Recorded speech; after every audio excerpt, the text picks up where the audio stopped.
Halo semuanya, kembali lagi ke this channel. Di video kali ini, aku akan ngejelasin tentang deposito. Nah, deposito ini merupakan salah satu materi yang ada dalam mata kuliah akuntansi perbankan. Nah, di video sebelumnya, aku udah ngejelasin ke kalian tentang tabungan. Jadi, yang belum nonton silahkan dicek videonya ya. Jadi, di materi deposito kali ini, ada beberapa subbab yang akan aku jelasin. Yang pertama ada pengertian deposito, yang kedua ada jenis-jenis deposito, yang ketiga ada keuntungan dari deposito, baik itu bagi nasabah maupun bagi banknya itu sendiri, dan yang terakhir yaitu ada karakteristik dari deposito itu sendiri. Nah, sebelumnya tuh aku pengen nanya ke teman-teman, ada yang tahu nggak deposito itu apa? Nah, bagi yang belum tahu, deposito menurut Undang-Undang Nomor 10 Tahun 1998 itu adalah simpanan yang penarikannya itu hanya dapat dilakukan pada waktu tertentu berdasarkan perjanjian nasabah penyimpanan dengan bank. Nah, di sini kita dapat melihat perbedaan antara deposito dan juga dengan tabungan. Kalau tabungan itu kita dapat mengambilnya, berdasarkan jangka waktu yang kita mau, baik itu hari ini atau besok maupun seminggu lagi.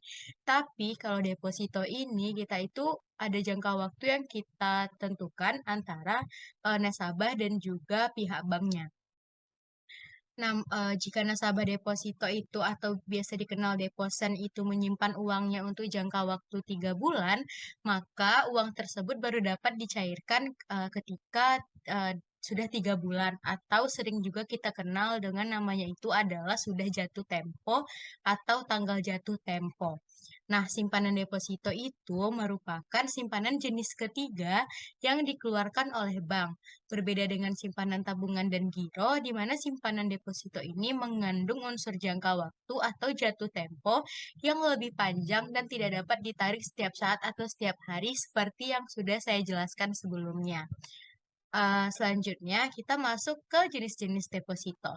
Di sini ada 3 jenis deposito yang akan saya jelaskan, yaitu ada deposito berjangka, sertifikat deposito, dan deposito on call. Dan yang pertama kita masuk ke deposito berjangka. Deposito berjangka ini merupakan deposito yang diterbitkan menurut jangka waktu tertentu. Jangka waktu deposito ini biasanya bervariasi, mulai dari 1, 2, 3, 6, 12, 18 sampai dengan 24 bulan. Nah, deposito berjangka ini diterbitkan itu oleh nama baik perorangan maupun sebuah lembaga. Nah, artinya di dalam bilet deposito tercantum nama seseorang atau nama sebuah lembaga. Dalam deposito berjangka ini, bunga depositonya itu dapat ditarik setiap bulan loh, atau setelah jatuh tempo, atau dalam jangka waktu sesuai jangka waktu yang telah ditetapkan oleh nasabah dan juga bank yang berkaitan. Baik bunganya itu dapat ditarik tunai maupun non-tunai, atau pemindahan pembukuan dan dikenakan pajak dari jumlah bunga yang diterimanya. Dan jumlah yang disetorkan itu dalam bentuk bulat dan ada batasan minimalnya. Penarikan deposito sebelum jatuh tempo dikenakan penalty rate atau denda. Jadi kita itu nggak bisa menarik deposito itu sebelum tanggal yang sudah kita tetapkan tadi. Jika kita melewati tanggal tersebut, maka kita akan mendapatkan penalti dari bank yang berkaitan. Selanjutnya yaitu ada insentif atau imbalan yang diberikan untuk jumlah nominal yang besar, baik berupa special rate maupun insentif. Contoh insentif atau imbalan ini seperti hadiah atau cenderamata lainnya.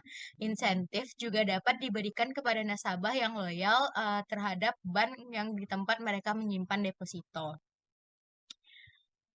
Deposito berjangka ini diterbitkan dalam valuta asing. Biasanya diterbitkan oleh bank devisa. Perhitungan, penerbitan, pencairan, dan bunga dilakukan menggunakan kurs devisa umum. Penerbitan deposito berjangka dalam valuta asing biasanya diterbitkan dalam valuta asing yang kuat seperti US dollar, yen Jepang, ataupun DM Jerman.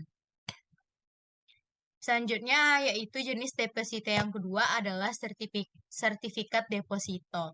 Sama dengan halnya dengan deposito berjangka tadi, sertifikat deposito ini merupakan deposito yang diterbitkan dengan jangka waktu 2 bulan, 3 bulan, 6 bulan, 12 bulan, dan 18 bulan.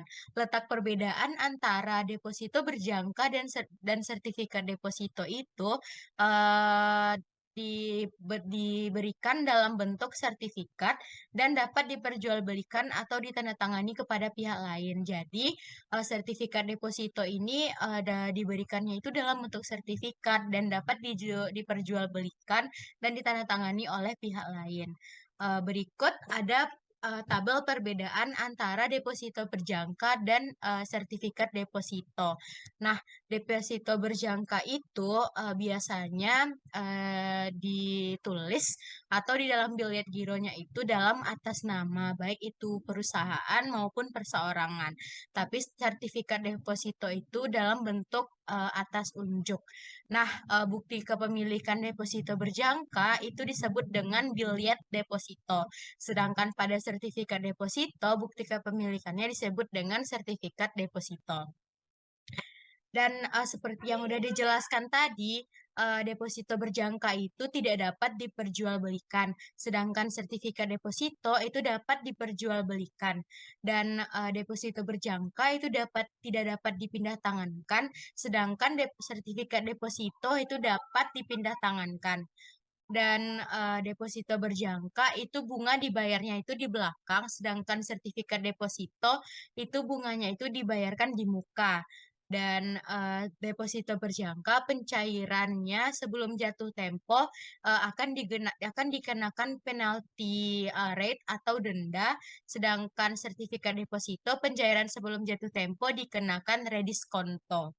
Dan selanjutnya pada deposito berjangka itu nominal ditentukan oleh nasabahnya. Misalnya seorang nasabah ingin menyimpan deposito 50 juta, maka itu bisa. Sedangkan kalau pada sertifikat deposito itu nominalnya itu ditentukan oleh bank.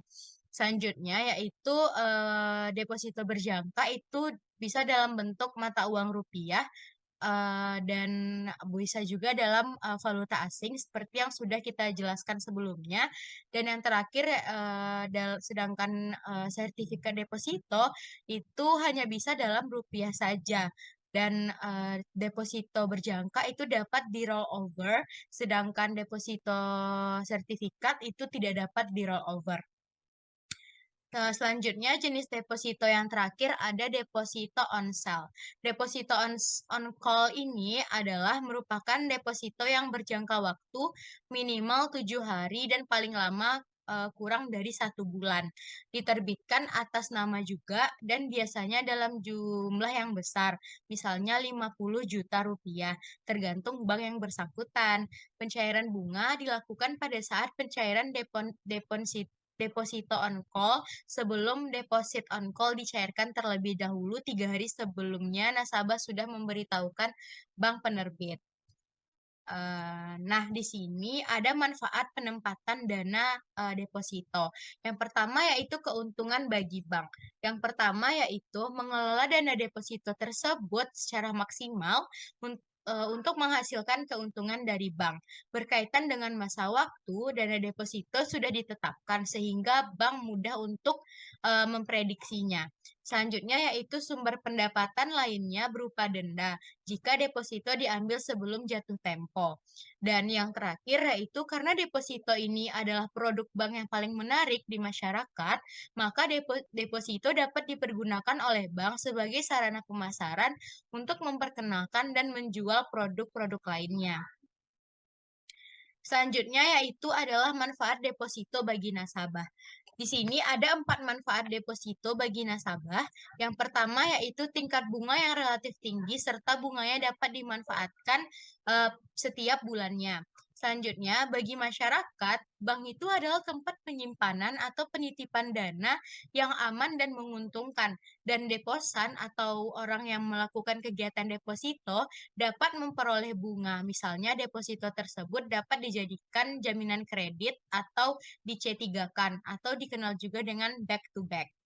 Dan keuntungan yang lain khusus untuk pemilik sertifikat deposito, deposan dapat lebih mendapatkan kepastian pembayaran dalam transaksi dengan dagang karena warkat ini dijamin oleh bank untuk kepastian pembayaran data penggunanya. Dan yang terakhir adalah sarana investasi yang aman dan menguntungkan. Selanjutnya itu kita masuk ke karakteristik deposito.